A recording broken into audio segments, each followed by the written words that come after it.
What is going on, guys? Welcome back. Commentary for you. This stream had a little bit of everything.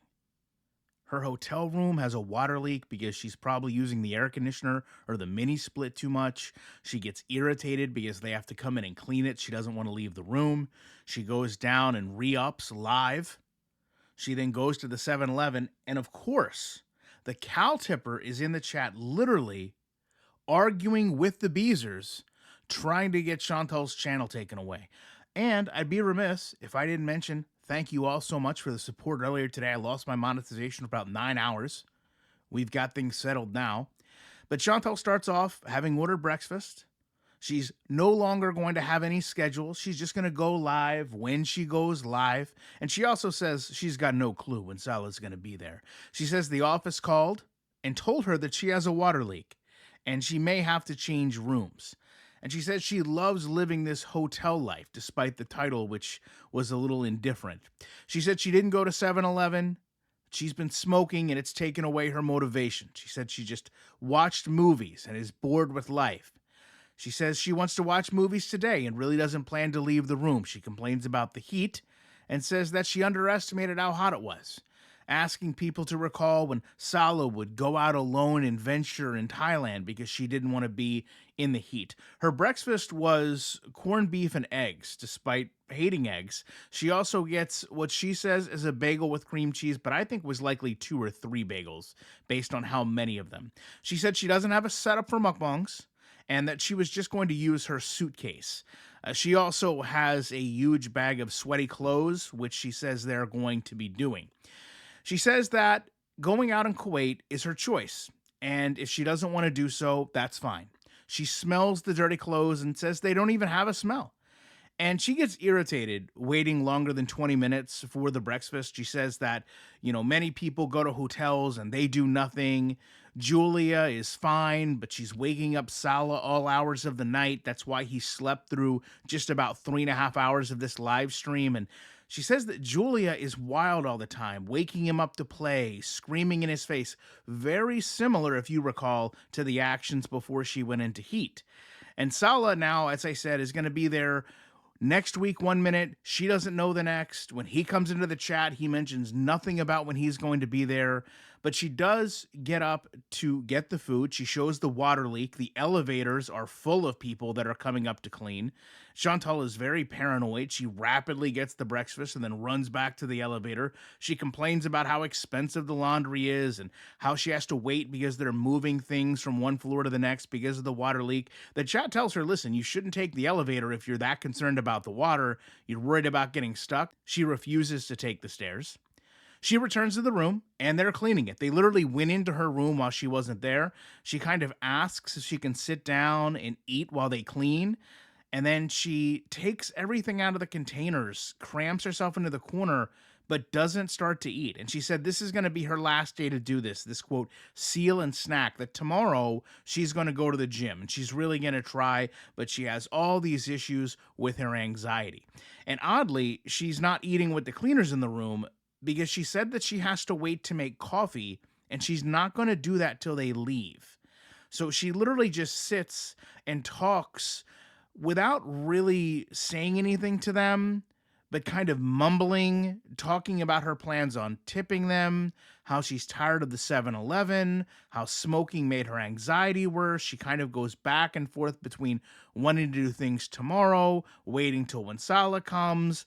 And they seem to think that the water leak is, like I said, it's from the air conditioner, it's from the mini split. She's complaining that her food is getting cold. She's kind of staring off into the camera, mumbling into the chat while they work. And this is probably the most awkward I've ever seen Chantal. The chat really also has enough of this. They're telling her, the one more day to relax and eat is getting old. And she says, she's still not 100%. She has to sleep 11 hours a day. And then she says, I want to wait for Salah to go to the aquarium, to the museum, to the movies. And personally, I feel like Chantal would be a lot better off if she would just come out and say to them, listen, I have a budget. We have to stick to it. We want to do things together. And if I do them all now, rather than buy 2 tickets when he gets here, I'm going to be having to buy 3 tickets because I've already went by myself. Why she just can't say that and just get over it, I don't know. She goes back into this panic attack she had with Sala when they were out trying to explore, and kind of uses this as an excuse to why she wasn't going to do anything on her own. And she says, she really has to push herself and we don't understand. But if someone's not there, she doesn't feel safe doing it. And that, Sala's her life partner. She wants to do all these things with him. And then she says something really strange. She says that, when she does things by herself, like Cuba, she feels like she kind of has to hold herself back and she's uncomfortable. So she's dependent on him now, that she can't even walk around without him, citing that, oh, those times I went on a walk, I was almost hit. So I need Salo with me. She admits that she's been blaring the air conditioner, and that's likely the reason for the leak. And it also seems like she was aware of the issue, but was ignoring it because she thought there was just water leaking from the bidet. She jokes about having trash piled up in the hotel room and saying that it's, kind of like the villa with trash mountain, box mountain. And once they leave, she rips into the food and she goes over, she's preparing things, she farts, she won't stop laughing about it. She's hunched over the table. She returns, she keeps farting.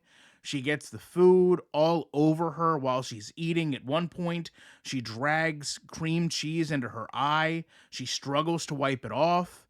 She says, if it wasn't for the pets, she would just keep traveling. And now they're going to extend the trip when Sala arrives to Cambodia. And she says this meal's gross. She says it's cold. She's disappointed in it, but she keeps eating it. She continues to go through the bagels. What she ate yesterday, she got paneer, she got more bread. And then she goes over very conveniently that the dispensary had a buy three, get one free sale. And the only way she knows is she just checked.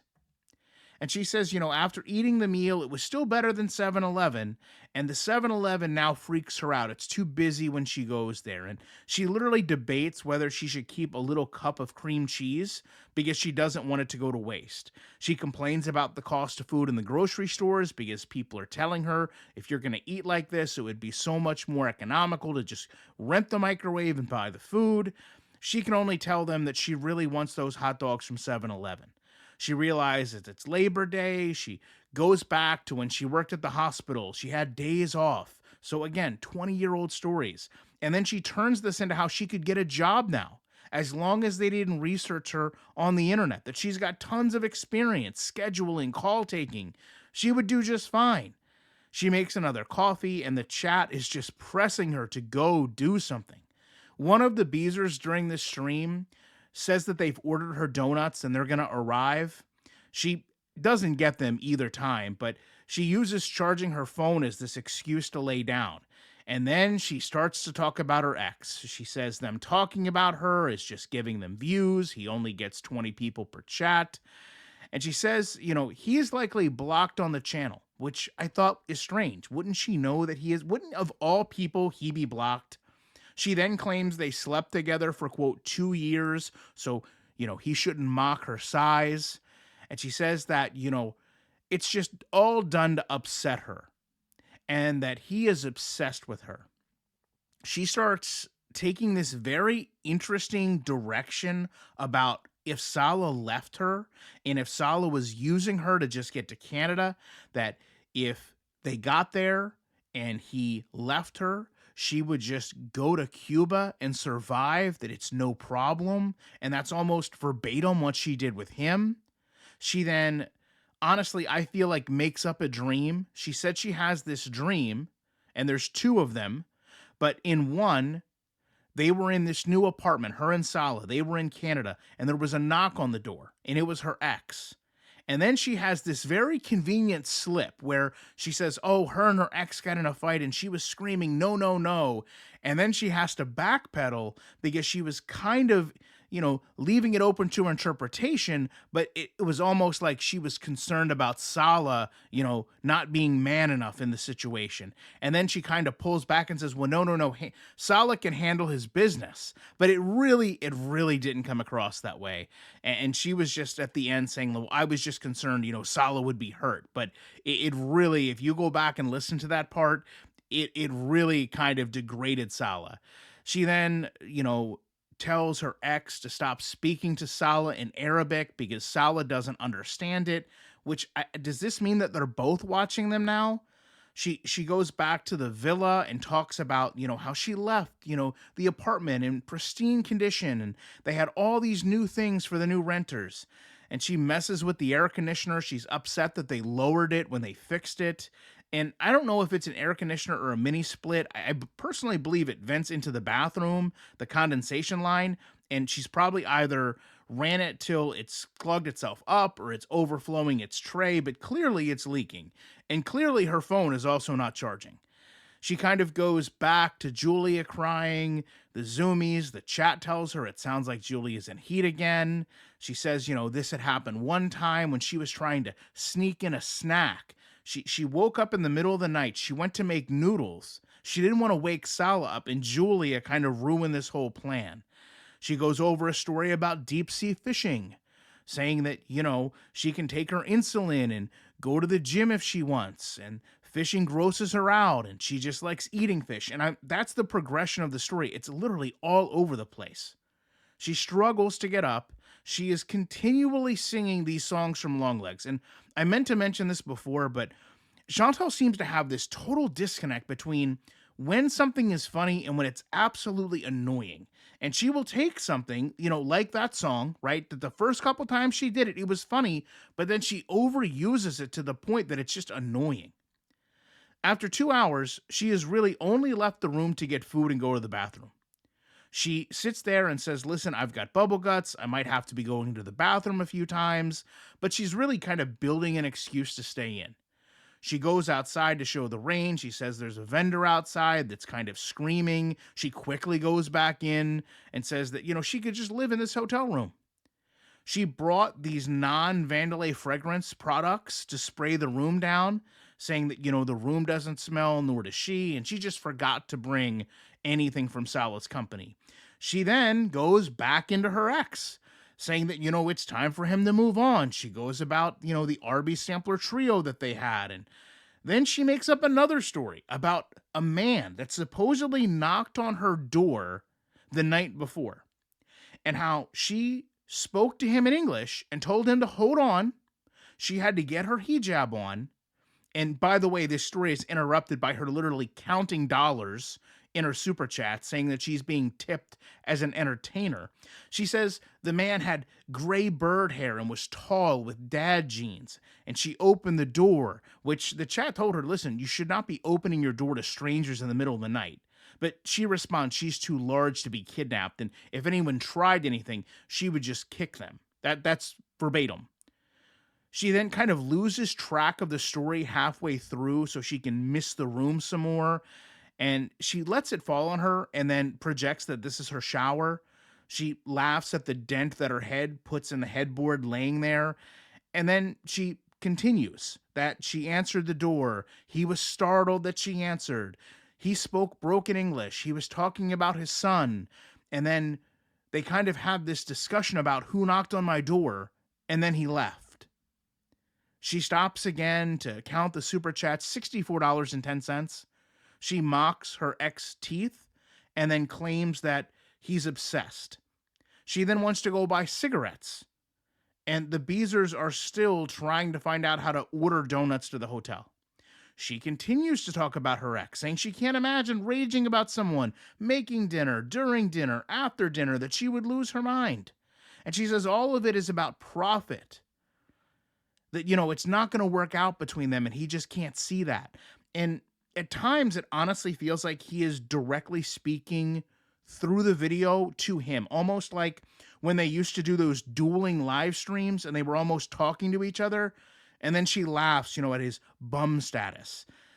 Then, oddly enough, she starts talking to someone on the phone, right? She's complaining her phone is dying.